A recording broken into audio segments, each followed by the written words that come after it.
Okay, have this in front of you, please. Okay, while we're going through this. All right, functions and equations, section 4-7. All right, so on your sheet, I've got for a function, okay, so write this part in. For a function, x often represents the control and y represents the dependent variable. And then we've got a sample here. It says write an equation to represent the function given at the table. Okay, so what you're going to do is you're going to look for a pattern. So from 3 to 1, okay, either I divided by 3 or I subtracted 2.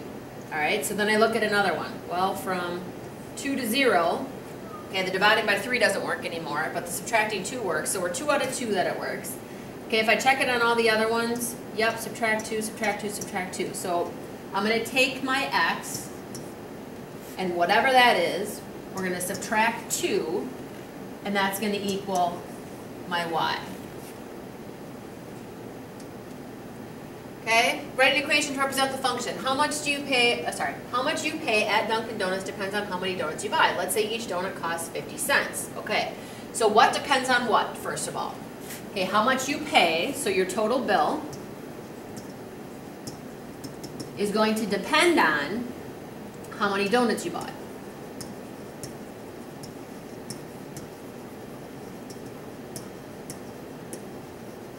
Okay, so if we're going to write an equation for that, we need a variable to represent the total bill. So let's just go T for the total bill.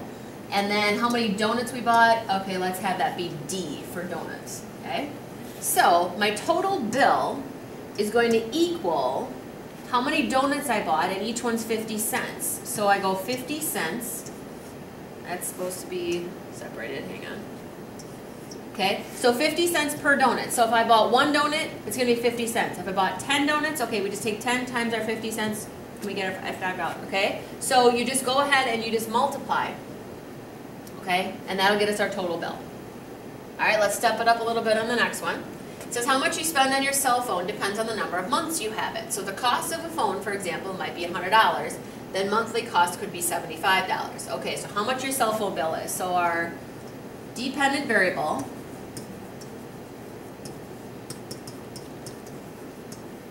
okay, so our cell phone bill total is going to depend on how many months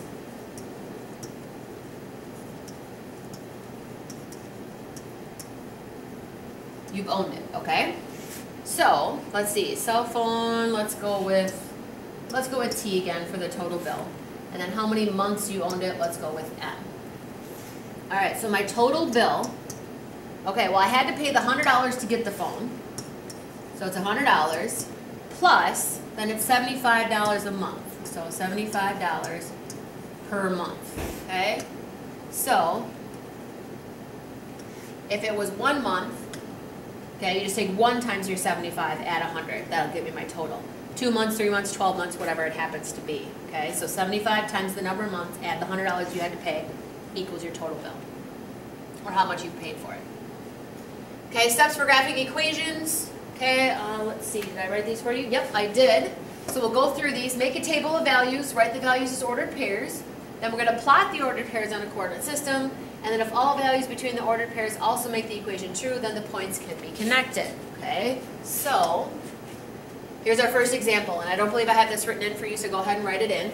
It's going to say y equals negative absolute value of 2x.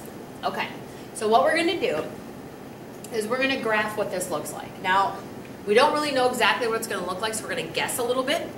So let's start with 0, just because it's in the middle of my graph. Okay, so if x is 0, then I go y equals negative absolute value of 2 times 0. Well, 2 times 0 is 0. Okay, the absolute value of 0 is 0. Negative 0 is still 0. So that means it's going to go through the origin. So over on your graph paper, okay, we're going to put a dot at the origin. So it goes through the origin. All right, then let's just pick 1, just to get things moving, okay? Okay, so now I got 2 times 1 is 2. Absolute value of 2 is 2, but I got to put that negative back on. So it's negative 2. So 1, negative 2. I go over here, 1, negative 2. All right, so it looks like it's going down. So let's try positive 2 and see what happens. Okay, so 2 So 2 times 2 is 4. Absolute value of 4 is 4. Put the negative back on. I get negative 4. So 2, negative 4. 2, 1, 2, 3, 4. All right, so we can see what it's doing on this side, okay, of our y-axis. Let's go this way and see what happens if it continues up or if it does something different. Let's check it. So let's go with negative 1.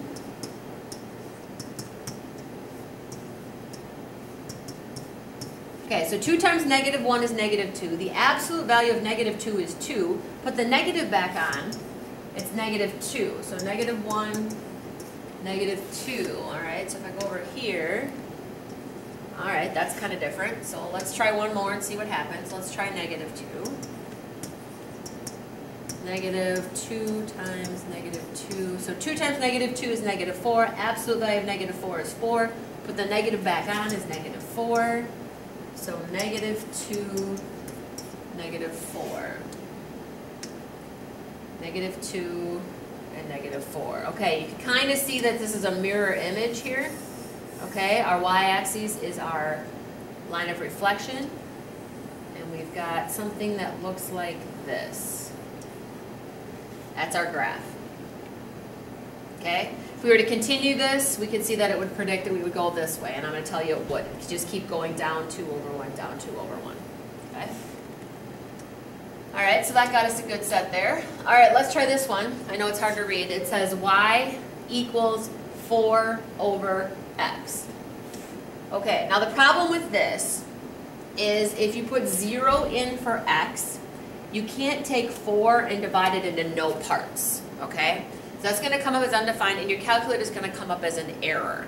So we can't divide something into no parts, so I have to pick a number besides 0. So let's just start with 1. Okay? So 4 over 1 would be 4.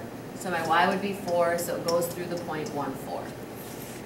Okay, go over to your graph paper and graph 1, 4. All right, and we know we can't do 0, so let's try 2. All right, 4 over 2 is 2, so I have 2, 2. Okay.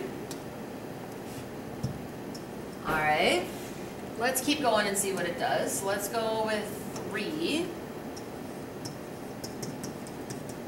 All right, 4 over 3 is 1.3, repeating if you want to make it a decimal, or 1 1/3 if you want to make it a mixed number. So let's go 3 and 1 1/3. Go with that. So 1, 2, 3, 1 1/3. Okay, this is interesting. Let's try 4. Y equals 4 over 4. Well, that's just 1. So we got 4, 1. Oops, wrong way, sorry. So 1, 2, 3, 4, 1. Okay. Let's try this side of the axis. Let's try some negatives here. Let's go with negative 1.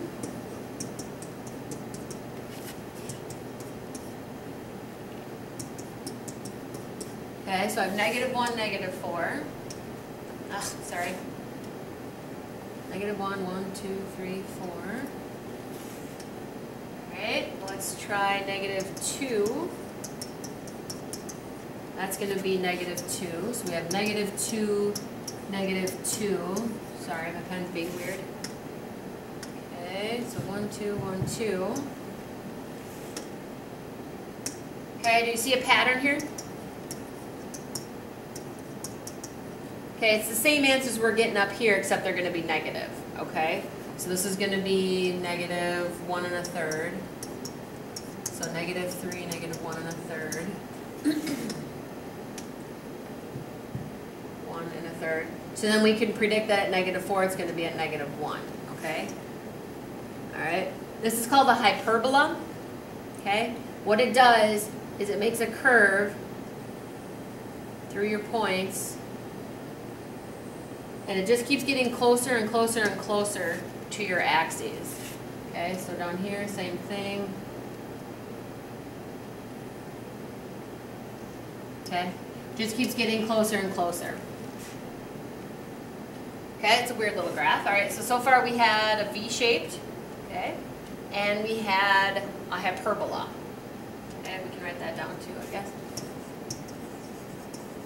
V-shaped and hyperbola. Okay.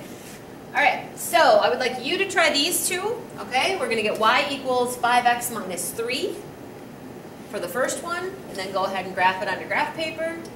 And for the fourth one, or for the second one, y equals x squared plus 4. Okay? Now be careful on this one, okay? You got to square the x first. Okay, so if it's a negative, that's going to be 1. Okay, don't do this. Or in your calculator, don't just do this, because what the calculator is going to do is it's going to square the 1 first, order of operations, and then it's going to put that negative back on. Same thing here. You want to square that entire x. So if x is negative 1, okay, it's going to be negative 1 squared. Well, negative 1 times negative 1 is 1. 1 plus 4 is 5. So one of your points is 1, 5. Okay, if it's a positive, it still comes out the same way, but just watch your negatives on that one.